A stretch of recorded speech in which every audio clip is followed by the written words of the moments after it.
I know it's been a minute. It's been there near two and a half, almost 3 weeks since I posted the video.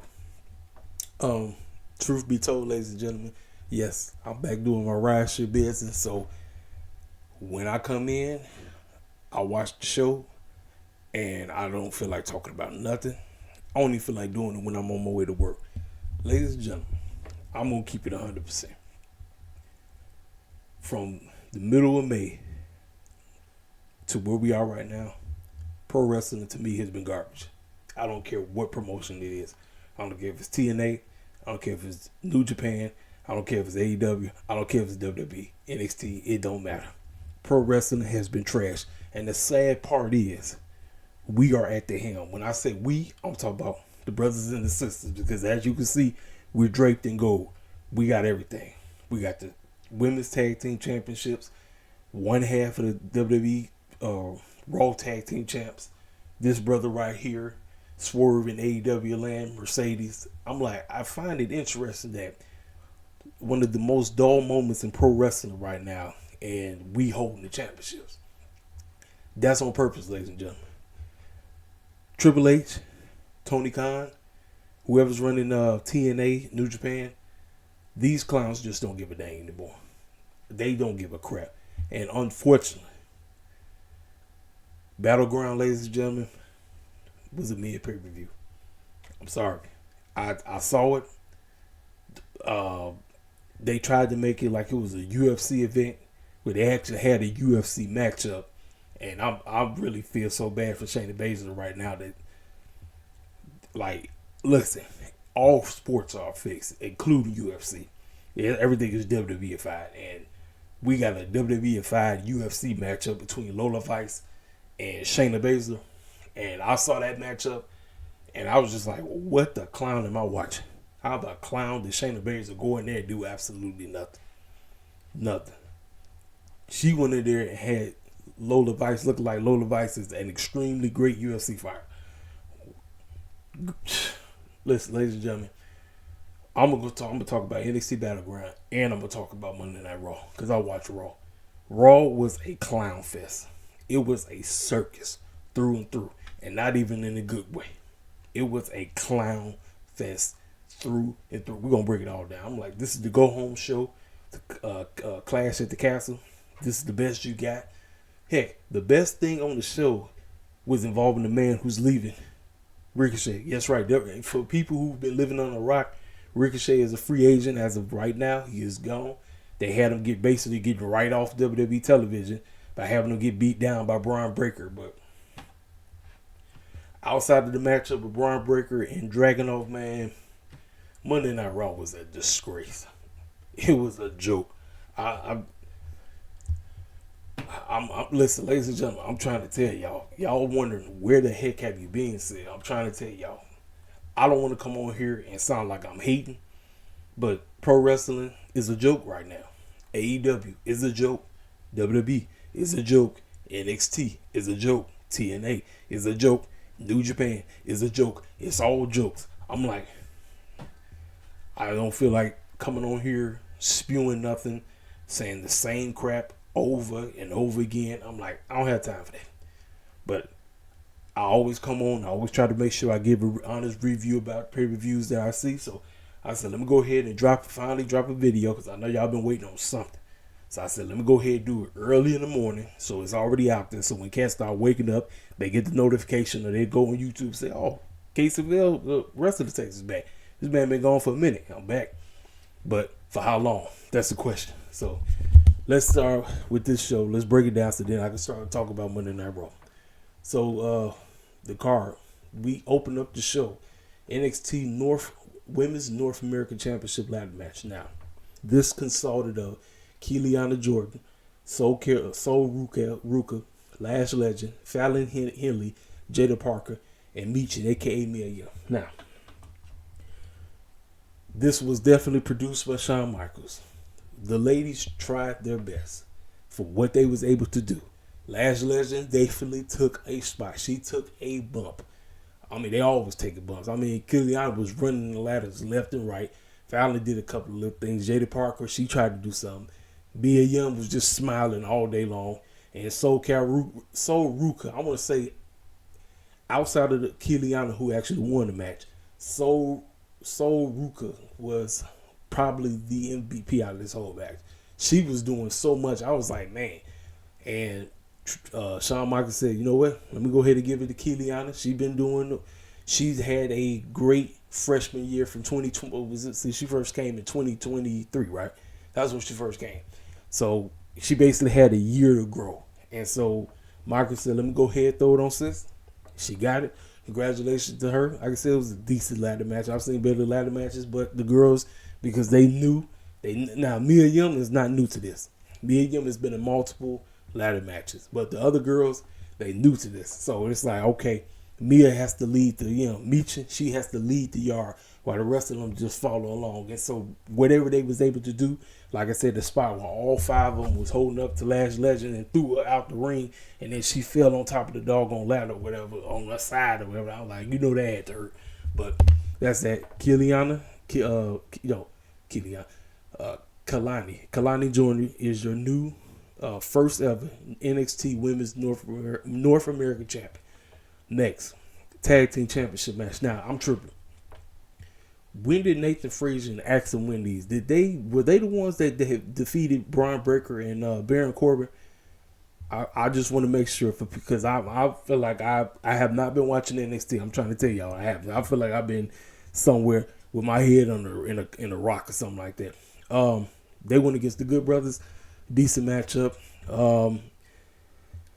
As of right now, I really don't know who's going to defeat them. I don't. Because the storyline was the Good Brothers basically beat the snot out of Axel and basically had him where he had that tape on. Anytime your shoulders mess up, you got to wear that tape. And so they beat the brakes off of him on the show prior, the go-home show. And so that was basically a dead giveaway that Nathan Frazier actually was going to retain the championships, which they did. Then the matchup I was just talking about, NXT Underground, quote-unquote, UFC matchup for Lola Vice and Shayna Baszler. This is Shayna Baszler's yard. This is where she dominates. This is where she came from. She was a serious UFC fighter back in the day. Now, I don't know what's going on, but Shayna Baszler has been a complete joke. Ever since WrestleMania 36, Shayna Baszler has done nothing. And the fact that she went against Lola Vice and made Lola Vice look like she was a real UFC fighter. I don't know what kind of world we living in, but this one there, ladies and gentlemen. I was like, I don't even know what I'm looking at. I was like, it was a joke. This was like a straight up, quote unquote, scripted matchup because that's basically what it was. Shayna Baszler went in there, did absolutely nothing. Then you had all the goofy. Remember how they used to have Raw Underground? Where they was NXT Underground. Then you had everybody who was around the ring basically getting jumped by everybody, whatever, trying to make it feel like it was realistic or whatever. But Lola Vice won. This matchup, this probably may have been the best match on the whole show. Unfortunately, Triple H, Shawn Michaels, WWE land is the home of triple threats because that's all they know. Obi Finney went against Wes Lee and Joe Coffey, and the Gallus boys was out there basically trying to cheat their behinds off so that they can help Coffey beat Obi Finney. Unfortunately, Wes Lee made sure that didn't happen. Wes Lee had plenty of times where he was getting ready to win this.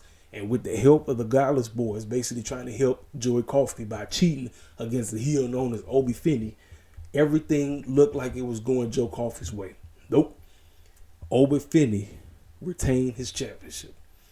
Wes Lee, I don't know how that back is because he just got jumped. And then after the matchup, backstage, the Gallus boys, whatever you want to call themselves, they basically beat the snot out of Wes Lee. Like, they beat the snot out of him. So, talk about it's his fault. I'm like, first of all, the referee seen them because they pulled them out. Because, like I said, Coffey was getting ready to win the matchup. No, it was Coffey. It was the Wes Lee or Coffey, one or two. No, it was Wes Lee. Wes Lee was finna win. And my referee, his whole body is hanging out the doggone ring. So you were just waiting for them clowns to pull you out. That's basically exactly what happened. They pulled him out. And then he's sitting up here arguing with these clowns. Talking, what you doing? I'm like, bro, why are you arguing with these circus clowns? Kick their behinds out. But he didn't do that because Wes Lee jumped over him and then jumped onto the two clowns or whatever. So, but like I said, this probably may have been the best match on the whole show. Roxanne Perez versus Jordan Grace. Now, The thought of this matchup sound like a great match because it's a crossover. This is basically WWE trying to do their own version of Forbidden Door. The unfortunate part, Jordynne Grace in the Knockout Women's Championship, the prestige and everything just got buried by WWE.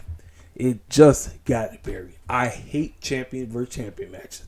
If I clowned it when it was Cody Rhodes and Logan Paul, what make you think I'm going to be excited to see this?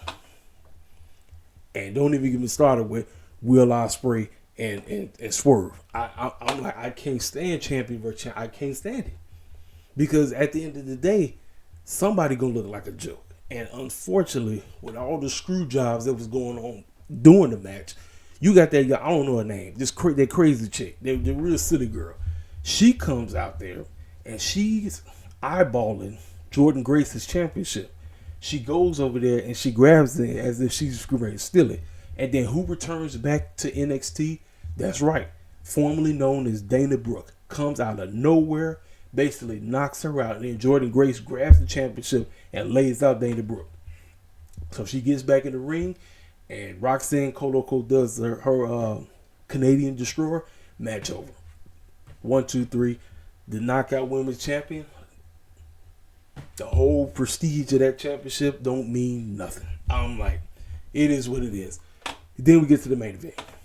Formerly known as All Ego Page, NXT Ethan Page has made his NXT arrival, and he just out of nowhere gets the championship shot against Trick Williams.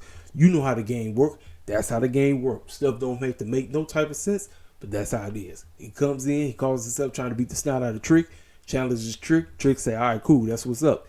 Matchup, decent matchup. Like I said, everybody did what they could, whip that Trick. Fans going crazy about him and everything. Trick Williams beats the snot out of him. He retains. That's the pay-per-view, ladies and gentlemen. So, after that, I'll walk away with an honest 6 out of 10. Oh, and I didn't even talk about that crap with Sexy Red. Or, my bad, Bear Winch Red. Because I'm telling you, Shawn Michaels is giving a poor example of, quote-unquote, what the culture represents. No, that's Bear Winch mentality. You bringing her in thinking that that's cold. That's not cold at all. I'm like, ratchet behavior does not represent the culture. I don't care how many black folk be acting ratchet. That does not represent the culture. But for some idiotic reason, our people gravitate towards that crap. And Michaels and them is sitting up here trying to promote this mess. She up here dancing with Jada Parker and Lash Legend and all them. I'm like, I don't give a dang about that. That was not appealing at all. I said, this is crap. I didn't care nothing about it. But that's that. So 6 out of 10, honest take. That's that. So let's talk about Monday Night Raw. Give me a second. Going to it right now. Where is the... Yeah, here we go. This is what I was looking for. All right. So, ladies and gentlemen, I'm going to be 100% with you. I should care about Sami Zayn, that championship, Chad Gable, Otis. I should care. But apparently, I really don't give a dang. Now, is Chad Gable walking out of Clash of the Castles with that championship? You dang Skippy is. He's walking out. It's not even a question. I just don't care nothing about heel Chad Gable anymore. I don't. He shouldn't even been the one. And this is the sad part. I don't even care about this man's run. This is the second time this man won the championship, and I don't care about his run. He won the tag team championships last year with Kevin Owens. I didn't care about it. I told you. And guess what? The run was not memorable at all. It was unmemorable. I told every circus clown in the IWC, man, it's going to be great. Great nothing. Great nothing. Now guess what? He's getting ready to hand this thing over to Chad Gable. Chad Gable's going to, quote unquote, hold on to it because the story is going to be between Otis and Chad Gable. That's basically where we're going. But as of right now, I honestly don't care because Chad Gable was really supposed to be the one to take down Gunther. I feel like it would have been that much more memorable with him because you had to force him to go into a heel, which he's out of his... He can play heel. I'm not saying he can't play heel, but I'm just not giving a dang. But I just don't care. I don't give a crap. Triple H just don't know what the clown he's doing, ladies and gentlemen. He don't know. This fool don't know what he's doing. I can say these clowns on here that be sitting up here with the Triple H jockstrap on, telling me that Triple H is one of the best bookers on the planet. Y'all is on some serious crack. You got a hold of Tony Khan's crack. That's what it is. I'm serious. I'm like, I don't give a dang about what's going. I don't. But I'm telling you right now, Chad Gable is walking out of Clash of the Castle with that championship. It's a done deal. So let's talk about it. We open up the show. Drew McIntyre is out there. Fans are chanting CM Punk. He talking about he's going home and he's going to win the championship. And Damian Priest this and Damian Priest that. Well, guess what? Damian Priest pulls up and they have a so-called talking segment where I really don't give a dang about. I genuinely don't. We already know what's going to happen. That man is going back to the crib just to lose, ladies and gentlemen. He's going back home just to lose. It's a done deal. I'm trying to tell you right now. It's a wrap. It's a wrap. I'm like, you ain't finna put that championship on this man just so he can be a transition champ. It don't make no type of sense whatsoever. And first of all, this feud is heel versus heel. Who the heck am I supposed to root for? That's the question that none of you groups in the IWC want to answer. Nobody. I don't care who you are. Nobody wants to answer it. Why the clown? Like, who am I supposed to root for? Am I supposed to root for Drew because he's going back to the crib? Am I supposed to root for Damian Priest? Neither one of them. Don't make sense. This is WWE Booking 101. Don't make sense. Throw it out there, force it down your throats, and make it act like it makes sense. It don't. But they out there, the Judgment Day out here, ladies and gentlemen. The Judgment Day has turned one of the biggest. I told y'all they was a joke. They've been one of the biggest jokes, especially with Rhea not being there anymore. And this whole crap with Dom and Liv Morgan, the story won't mean nothing until once Rhea comes back, then I'll care about the story. As of right now, I don't give a dang. I don't give a crap. It's just a waste of time until Rhea gets back. Now the story can actually start, but she's not there. So Liv and Dom are trying their best to carry it, and they trying to make you be interested. I'm not until once Rhea returns. Now the story can start. The story hasn't started yet. It's just them clowning and flirting and playing games, and he acting like he has no interest in her, and she's just trying to tongue him down every chance she gets. I'm like, meanwhile, Rhea chilling with her main man. You know who her dude is, Buddy Matthews, over in AEW land. I'm like, nothing. But the Judgment Day is a joke. And now you got Carlito, who does not fit the group at all. Every time I see him standing there with Finn Balor and JD McDonuts and Dom, and he just standing there looking like a straight joke. I'm like, how the heck? Carlito does not belong in this group. You know, ever since he came back, he's been a joke. This second run of him returning has been a utter failure. They took away his I spit in the face of people who don't want to be cool. They put him with Ray, then Ray turns on Ray. The number one thing when you get with Ray, turn on Ray. That's just how it is. And now he's in Judgment Day. It don't make no type of sense whatsoever. It makes none. I'm like, and fools are telling me that this is fantastic television. You ain't seen me talking about it dang near 2 weeks. That should tell you something. That should tell you something. I'm watching this crap, and I'm like, I ain't no way in the world I'm finna waste y'all time talking about Bull Jive. Because that's basically what we're seeing. The group is a joke. So basically, they made the challenge. Here's the deal. If Finn Balor beats you, the Judgment Day will be ringside. If you beat Finn Balor tonight, they'll be barred from ringside, which you know that's basically what happened. So let's see. We get Io Sky versus Lyra Valkyria. Man, I should care, but I don't. I told you. Damaged goods are done. I thought Dakota Kai getting with Io and them was going to help elevate them and bring them to where they need to be. They have been the joke, all of them. Kairi Sane don't know what she doing. You got Io running around here just screaming all kind of crazy stuff in Japanese and don't make no type of sense whatsoever. Dakota Kai don't know what she doing. Asuka's hurt. And they got my girl Lyra Valkyria. I don't know. I genuinely don't know where they going with Lyra. I don't know. Yeah, she got her spot in the Queen of the Ring matchup against Nia Jax, but ever since then, I don't know. I genuinely don't know. I'm like, I feel like Triple H is just clueless on what to do with the ladies. He don't have a single clue what he's doing. He just writes something on the wall, throwing another raw, hoping to stick. Damaged Goods is a joke. Ever since Bailey and them, it's a joke. I'm like, what the heck am I looking at? What was the match? It was a decent match, but I'm like, it doesn't lead to nothing. It doesn't. So Lyra was getting ready to win, but Damaged Goods comes out there and they basically cause the distraction and EO wins. So after the matchup, you know the typical heel thing to do. Kairi Sane, Dakota Kai hop in the ring. They start beating the snot out of Lyra Valkyrie. So who's gonna come to the rescue? Candice, Carter and the other chick. They came to the rescue. Two relevant tag team women who ain't been on nothing since. Came to the main roster, ain't done nothing. Transitional champ. They won the championships and then just gave it right back to Damaged Goods. That's basically what it was. Nothing. I just talked about this. So backstage again, they all standing there.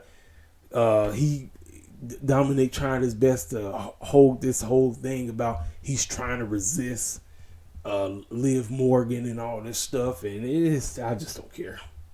I just don't give a dang. I'm like, what am I watching? What the clown? What is this?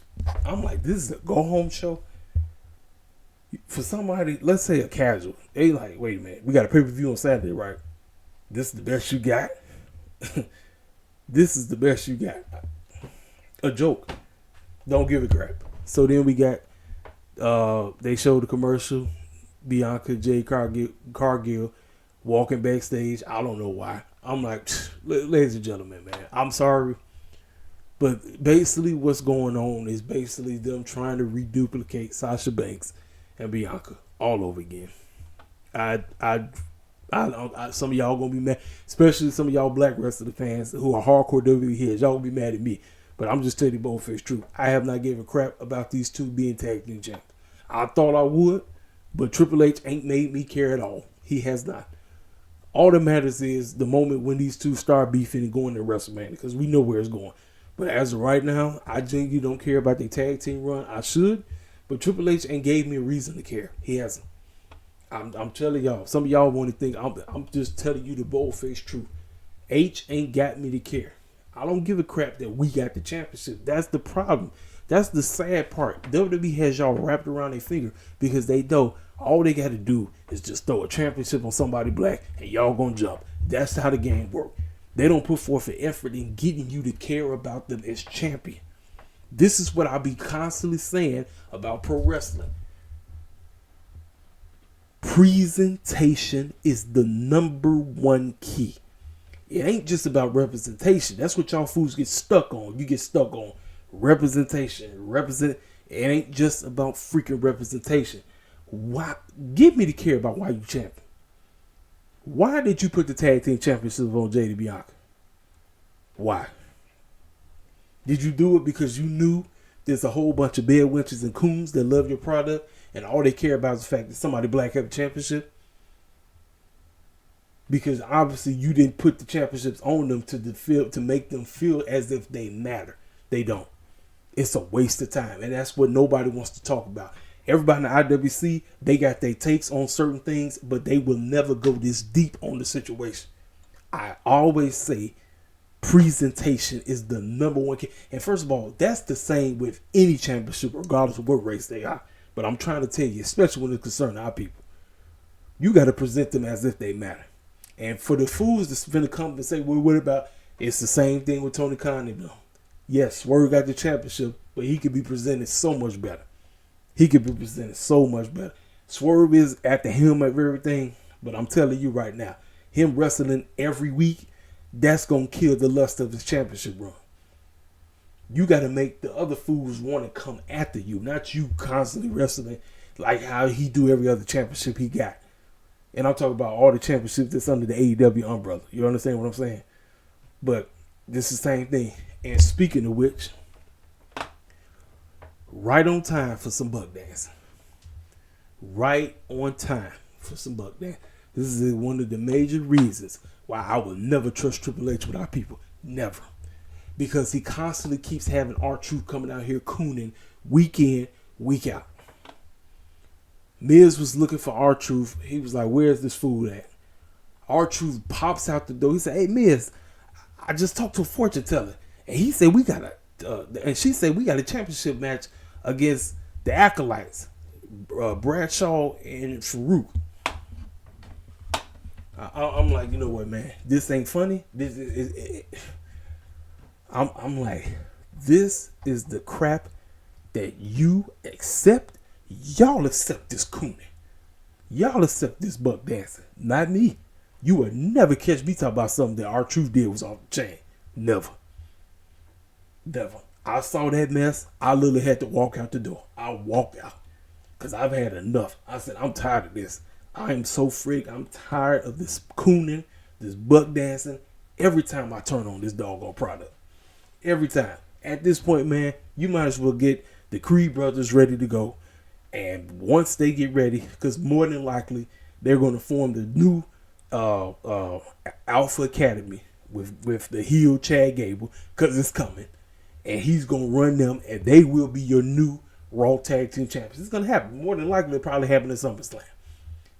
R-Truth for the Miz, then R-Truth got his moment at WrestleMania. It's over. It's done. This cooning has got to go. It has to go. I can't deal with it. Y'all love this foolishness. Not me. Not me. This is why I said I can't sit up here and watch this clown. I had to walk out the door. I said I can't deal with it. I cannot deal with the cooning that keeps happening day in and day. I can't deal with it. I said I'm gonna get out of here because I'm tired of it. Anyway, yeah. So then we had this match. Oh yeah. Before this match happened, Ludwig Kaiser cut a promo about why he been beating the snot out of everybody and all this stuff, and great. Then we get Braun Strowman and Latino World Order, which is Dragon Lee and Rey Mysterio versus Carlito. Oh, now during the Judgment Day segments, they had a little toy of Rey Mysterio holding up a sign said, "I'm a deadbeat dad." Now I did kind of laugh at that, but I said, first of all, man, look here, Dom. You not a wrestler. You not even in wrestling if it wasn't for your dad, Ray. So let's call it for what it is, man. Talk about deadbeat. That's some real stupid stuff. But anyway, ladies and gentlemen, this entire show was a clown fest. It was just too much clowning going. I mean, just way too much. Listen, wrestling, yes, you can have your comedy segments, but the entire show was a comedy fest, and it's sad. That's the messed up part about it. But yeah, Carlito and Judgment Day, Dominique and JD made donuts is a joke. They with all the goofy clowning that was going on outside the ring, it didn't help nobody. Dragon Lee, Ray, and Braun Strowman with Selena Vega, they won. They beat Judgment Joke because that's what they are. They ain't Judgment Day. They Judgment Joke because they one big old joke. I keep saying it over and over again. Judgment Day has turned into one of the saddest jokes I've ever seen in pro wrestling. It's a sad joke. Nobody in the group matters, including the world champion himself. And that's sad because I actually like Damian Priest. But they are a joke. The entire group is one clown joke. And I'm like, you know what? A lot of people say, well, I guess you might as well put the championship on Drew. But guess what? Drew, once again, is going to be a transitional champion. Do you want to put him in that predicament? This is the stupid stuff that I keep talking about. You keep backing yourself against the wall by booking these idiotic matches where it's a heel versus heel. Neither one of these clowns can lose. He's going home. Anytime you go home in WWE land, you lose all the time. So if he wins, he's a transitional champion. Because Gunther already said, whoever wins, I'll see your behind at SummerSlam. The match is already going to be said. Whoever wins between Damian Priest and Drew at Clash of the Castle will face Gunther at Summer Joke. It's already said and done. So, and guess what? Gunther is not losing.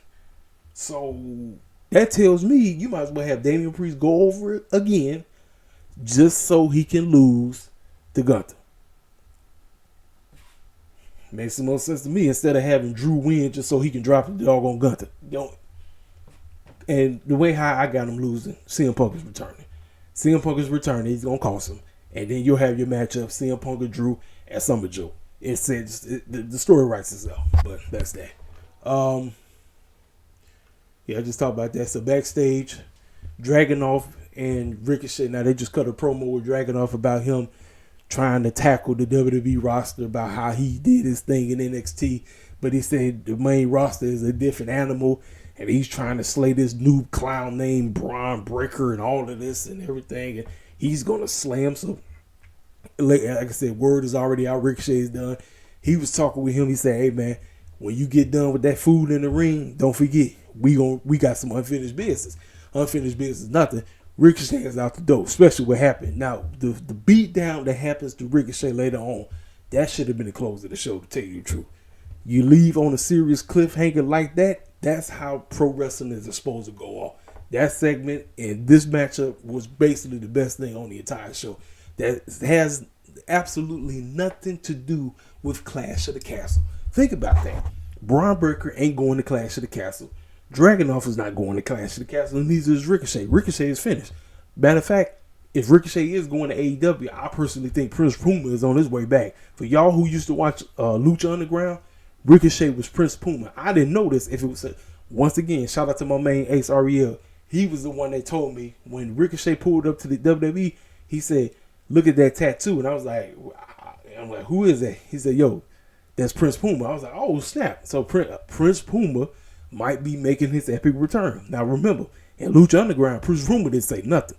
Prince Puma was a dog on mute because every time he tried to talk, something always happened. So I think probably because Ricochet ain't really the best promo, probably they might do some goofy stuff like that where he'll put the Prince Puma mask back on and he'll go back to every time he finna start talking, somebody interrupt. That's a possibility. But that's that. So backstage, EO, Dakota and Kyrie was standing there, and then EO started saying some Japanese stuff and acting a complete fool. And I'm like, yeah, it is what it is on that. So then Sami Zayn was and then Chad Gable and Otis was talking about what he been having them doing. He under mind control and all this stuff. And he explained to him, he said when he was in the bloodline, he had his reasons for what he did. And he said, whatever you doing, quit listening to the circus clown Chad Gable because he don't want the best for you. That fool has you under mind control. So we're going to have our matchup, and it is what it is. So that's that. So they did the matchup, Otis and Sami Zayn. Sami Zayn wins, and after the matchup, Otis beat the snot out of him because he's still under control. Now, I don't know what the heck happened to Maxine Dupree. She messed her foot up or something because she was running around in the walking boot. And then you had, what's my man name? What's the dude name? Hold on, let me see where he at.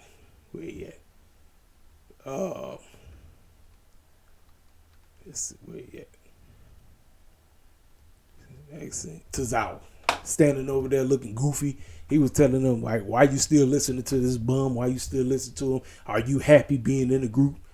And nope, they wasn't, but they just had to play slaves because as of right now, they're Chad Gable's slaves. That's basically what the script is.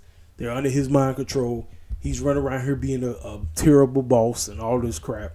And he said he's going. And then Sami Zayn cut a promo about he's gonna do everything in his power to make sure that man don't walk out of Clash of the Castle. I said that's a guarantee that Sami Zayn is losing the Intercontinental Championship at Clash of the Castle. It's a done deal, ladies and gentlemen. Chad Gable was finally finna get his first championship in the main roster. He ain't won nothing since. If last I checked, I don't even think he won the.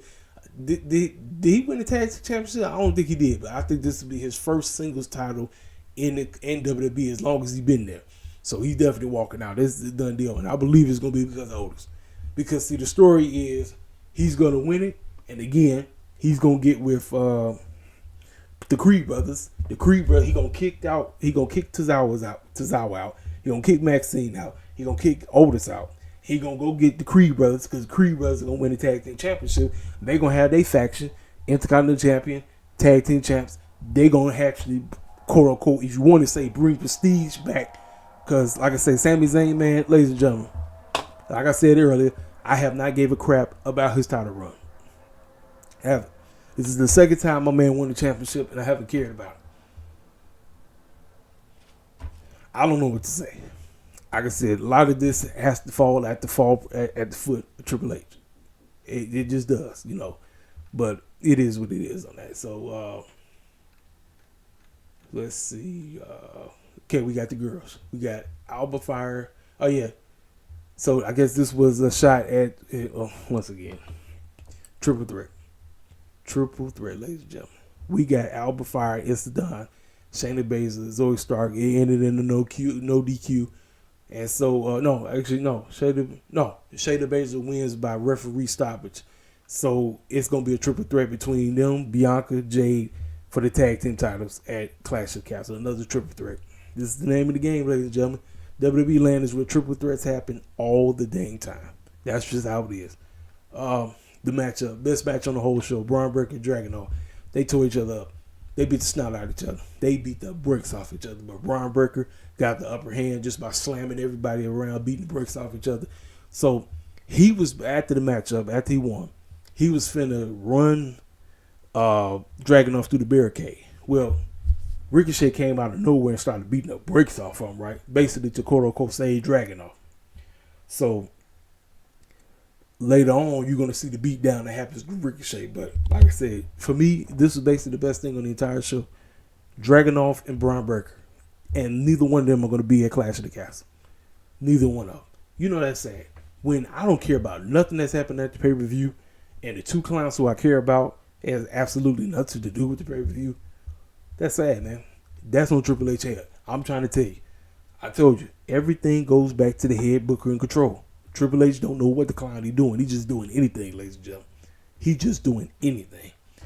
But this was a fantastic segment. Everything, the matchup, everything that happened was great. Everything. So we get ready for Drew. Drew hanging out with doggone Sheamus, and they start doing what they always do. Talk about, hey, if you do win Money in the Bank, just let me know ahead of time that you gonna cash in. And he said, well, we know why, because we're gonna do banger after banger after banger. I'm like, you know that goofy line they both say. I'm like, it is what it is on that. So then we get this crappy match. Authors of Pain, Awesome Truth, R-Truth, Miz.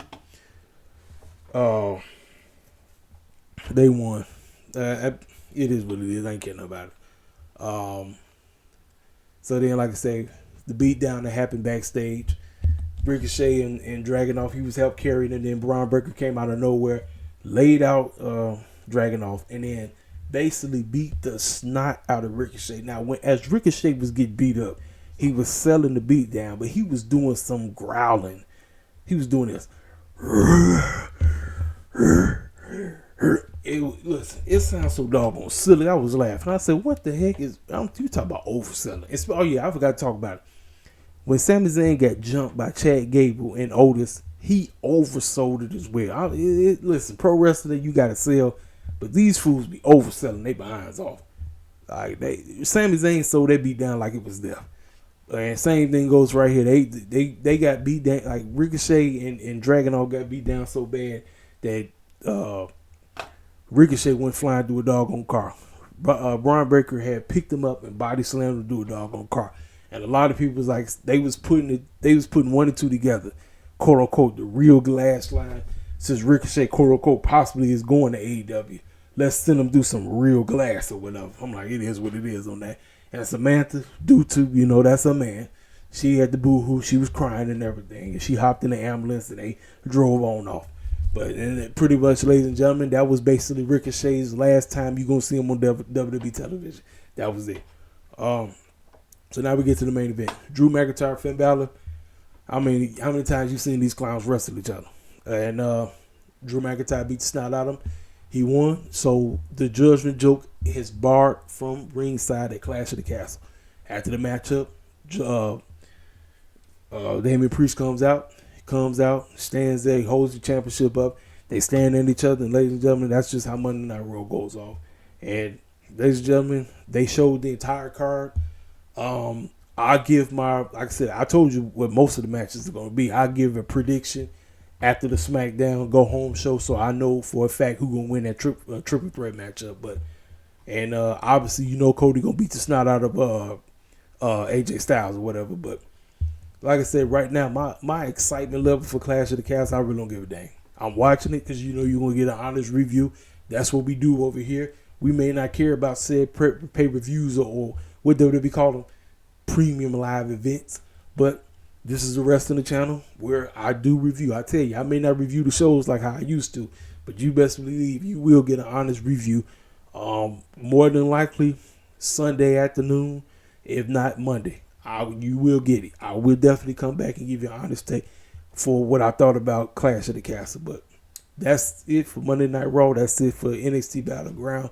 Hit the comment section up. Tell me what you thought. Like I said, 6 out of 10 for the doggone pay-per-view. And Monday Night Raw go home show for Clash of the Castle was an honest joke. Like I said, outside of Braun Breaker, Ricochet, and Dragunov, nothing else on this show actually mattered. It was just there to be there. It was just filler. That's all it was. This your main man, Caseyville, King Self for Life Wrestling Takes. Hit the doggone comment section up. If you're new to the channel, feel free to subscribe. Make sure you hit that like button. And we talk to you. I'll talk to y'all cats later. I'll let you boy.